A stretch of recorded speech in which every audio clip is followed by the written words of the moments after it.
Setiap kali saya sosialisasi ke daerah, bukan hanya kepada agen asuransi tapi kepada masyarakat umum, apa sih asuransi syariah dan kenapa ada asuransi syariah? Apa sih bedanya asuransi syariah dengan konvensional? Bahkan sebagian ada yang mungkin langsung mencibir, asuransi syariah ini asuransi yang apa ya? Bawa-bawa agama untuk bisnis. Ada begitu. Ada juga yang mengatakan bahwa asuransi syariah ini nggak jauh beda lah dengan asuransi konvensional, cuma bedanya pakai jilbab ya. Gitu. Nah, pertanyaannya apakah memang demikian? Ya. Dengan ungkapan seperti ini saya yakin Bapak Ibu sekalian bisa membayangkan betapa butuh waktu dan betapa butuh kesabaran ketika kita ingin mensosialisasikan apa itu asuransi syariah. Apalagi sampai dengan mengajak orang untuk berinvestasi untuk masa depan melalui asuransi syariah. Ya. Oleh karena itu sosialisasi ini dibuat oleh masyarakat ekonomi syariah untuk memperkenalkan lebih dalam lagi bukan hanya di Jakarta dan sekitarnya, tapi di seluruh penjuru Indonesia apa itu asuransi syariah.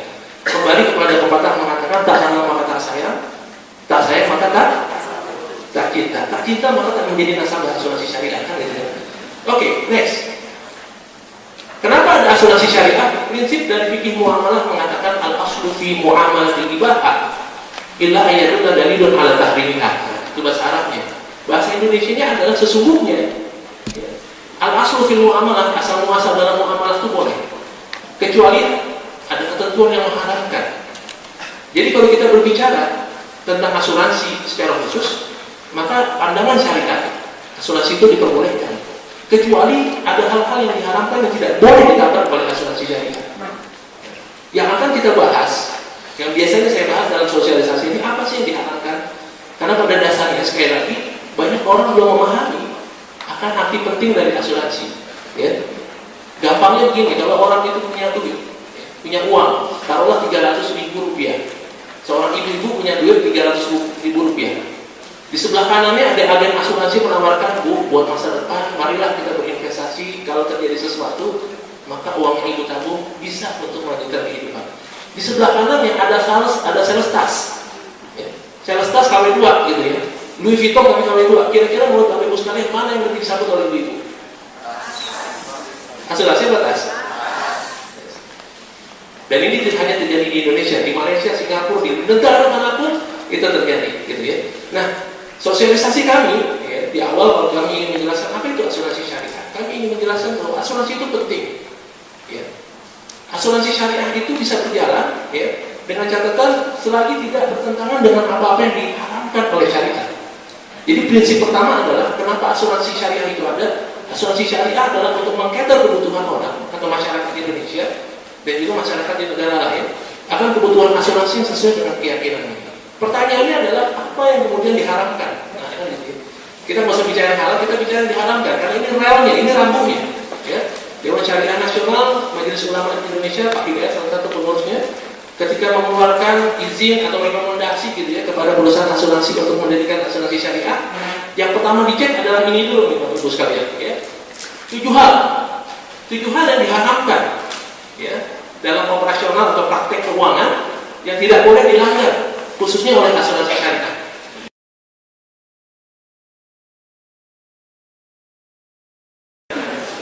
Kemudian aniaya, zalim. Aniaya, zalim itu artinya apa? Asuransi yang dijual tidak boleh menzalimi. Tidak boleh menzalimi pembeli atau nasabahnya. Zalim dalam artian apa? Kita tahu bahwa setiap orang, apalagi sales, itu punya potensi untuk melakukan mis-selling, salah dalam penjualan. Ya, jual asuransi ngomongnya investasi, itu masalah, kan gitu. Jual asuransi ngomongnya memastikan yang tidak pasti, itu juga salah. Nah, aniaya maksudnya apa? Asuransi syariah dalam proses penjualannya tidak hanya melihat produknya, tapi juga harus melihat cara penjualannya. Seorang agen asuransi syariah harus punya niat yang tulus untuk membantu. Dengan demikian dia tidak akan menzalimi nasabahnya. Kemudian gharar yang dijual juga tidak boleh menipu, ya. Objek yang dipertanggungjawabkan harus jelas, tidak ada gray area. Kemudian haram, ya, investasi juga tidak boleh ke arah-arah yang haram. Riba, ini sudah pasti gitu ya. Asuransi syariah harus bebas dari riba, ya. Jadi kalau asuransi syariahnya itu mengandung unsur tabungan atau investasi, maka investasi atau tabungan itu harus bebas dari unsur riba.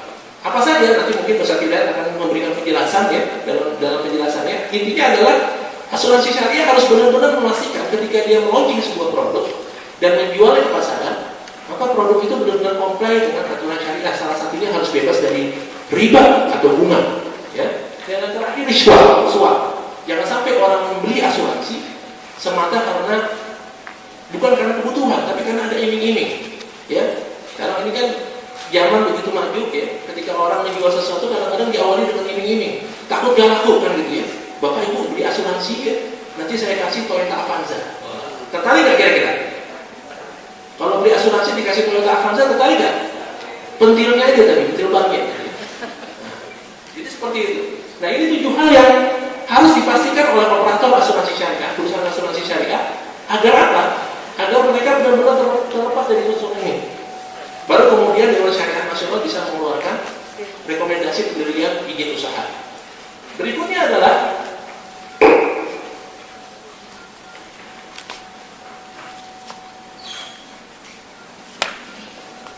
karakteristik dari asuransi syariah.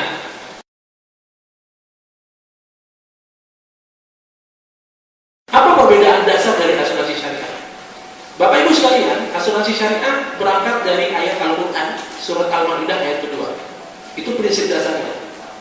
Di situ Allah Subhanahu wa taala berfirman, "A'udzubillahi minasyaitonirrajim wa ta'awanu 'alal birri wat taqwa wa la ta'awanu 'alal itsmi wal 'udwan."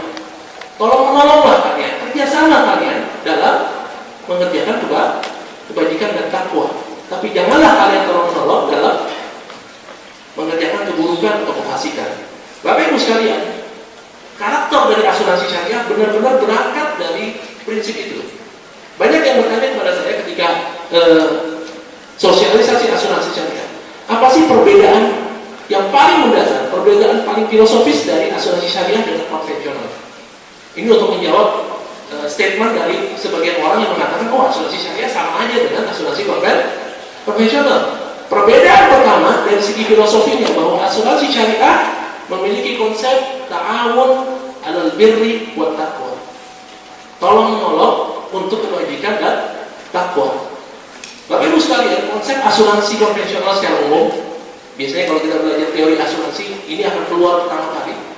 Asuransi adalah sebuah proses transfer risiko atau pengalihan risiko dari tertanggung kepada penanggung, ya, dari seseorang kepada perusahaan asuransi. Ada proses pengalihan risiko, di mana proses pengalihan risiko itu bertentangan dengan surat Al-Maidah ayat kedua ini. Di dalam syariah, asuransi syariah tidak dikenal istilah transfer risiko. Satu pihak tidak diperkenankan untuk mentransfer risikonya kepada pihak lain dengan alasan apapun. Ya, salah satu alasannya adalah mungkin ketika salah satu pihak mentransfer risikonya kepada pihak lain, maka bisa jadi pihak yang menerima risiko itu, ya, atau perusahaan asuransi tidak mengetahui secara real risiko dari orang yang mentransfer risikonya. Jadi ada unsur gharar di situ. Jadi sekali lagi, prinsip utama dari asuransi syariah adalah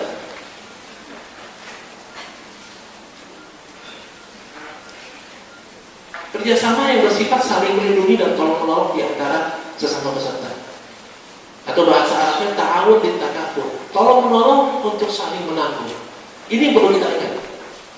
Jadi ketika seseorang membeli asuransi syariah, dia diniatkan atau dia diingatkan untuk berniat menolong orang lain yang sesama membeli asuransi syariah. Ya, ada ta'awun, ada tolong-menolong. Asuransi syariah itu bersifat saling melindungi dan tolong-menolong di antara para peserta dengan cara mengiur kontribusi yang dikenal dengan istilah tabarruk atau dana kebajikan. Jadi ada konsep saling melindungi dan tolong-menolong, bukan transfer risiko. Ini perbedaan paling mendasar. Jadi kalau diasumsikan bahwa seluruh ruangan ini membeli polis asuransi syariah dari manapun gitu ya, maka yang ada di ruangan ini saling tolong-menolong dan saling membantu apabila ada di antara kita yang mengajukan klaim atau terkena musibah. Ini prinsip dasar. Prinsip dasar ini yang kemudian ya, menjadi landasan bagi teknis operasional asuransi syariah yang lain. Ya, nanti akan kita lihat. Kalau di sini baru konsep, mungkin kita belum bisa menangkap secara utuh apa sih perbedaan antara asuransi syariah dengan konvensional.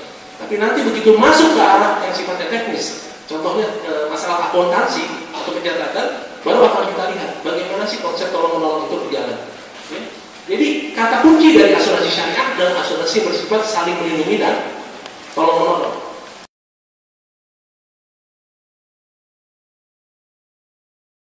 Saat ini di Indonesia gitu ya, banyak sekali produk-produk asuransi yang non syariah atau konvensional, ya, itu dijual dengan digabungkan dengan investasi yang berbasis syariah, khususnya untuk produk unit link. Mungkin Bapak Ibu sekalian pernah dengar produk unit link, ya, asuransi plus investasi. Jadi produk yang dijual itu sebenarnya produk konvensional, tapi kebetulan dia menggunakan atau dikawinkan dengan fund-fund syariah. Nah, sesungguhnya kalau kita ingin mengetahui apakah sebuah produk asuransi itu benar-benar produk asuransi syariah, kita bisa melihat setidaknya dari apa yang ada di dalam layar ini. Yang pertama, harus bebas dari makrib, artinya bahwa produk itu memang benar-benar harus comply, harus sesuai dengan aturan syariah, di mana sesuainya itu akan ditentukan oleh Dewan Syariah Nasional Majelis Ulama. Itu yang pertama. Yang kedua, asuransi itu disebut syariah apabila di dalam prosesnya, dalam penyetoran preminya itu ada pembentukan dana tabarruk. Apa itu tabarruk? Tabarruk itu tadi kontribusi yang disetorkan oleh nasabah, oleh tertanggung, oleh peserta untuk saling tolong menolong.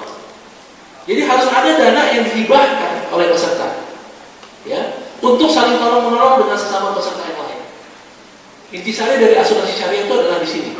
Harus ada dana tabarruk. Kalau ada produk asuransi yang tidak ada tabarruknya, pasti bisa disimpulkan itu bukan produk asuransi syariah. Itu yang saya kira penting untuk kita catat dan kita ingat. Berikutnya adalah adanya pemisahan antara kekayaan peserta dengan kekayaan perusahaan asuransi. Karena di sini para peserta, para tertanggung saling tolong menolong, maka aset atau premi yang disetorkan itu tidak akan digabung dengan kekayaan milik perusahaan asuransi. Inilah perbedaan yang lebih mendalam lagi antara asuransi syariah dengan asuransi konvensional. Ya, sampai ada yang mengatakan kalau begitu perusahaan asuransi kalau dia menerima premi atau menerima kontribusi dari tertanggung, berarti seluruh kontribusinya itu tidak lantas menjadi milik perusahaan asuransi. Ya, yang menjadi milik perusahaan asuransi hanya biaya atau dalam bahasa Arabnya itu ujroh. Ya, sementara untuk premi risiko dan premi investasi tetap menjadi milik peserta atau tertanggung. This is the duty of asuransi syariah. Ini keindahan dari asuransi syariah. Setiap orang yang membeli produk asuransi syariah dididik untuk tolong menolong dan saling menanggung. Ingat, ta'awun dan takaful. Ya. Ada unsur tolong menolong ini tidak hanya mendapatkan dana investasi dan juga pertanggungan, tapi pada saat yang bersamaan orang tersebut mendapatkan kesempatan untuk beramal. Karena sebagian dari kontribusi atau premi yang dibayar itu digunakan untuk tolong menolong atau saling bantu membantu. Next, berikutnya yang unik lagi adalah pertanyaannya, kalau kemudian nasabah mengiur untuk tolong menolong, ada nggak sih Pak peluang untuk terjadi kegagalan atau kerugian karena dana iuran itu tidak cukup untuk menanggung risiko dari seluruh nasabah yang ada?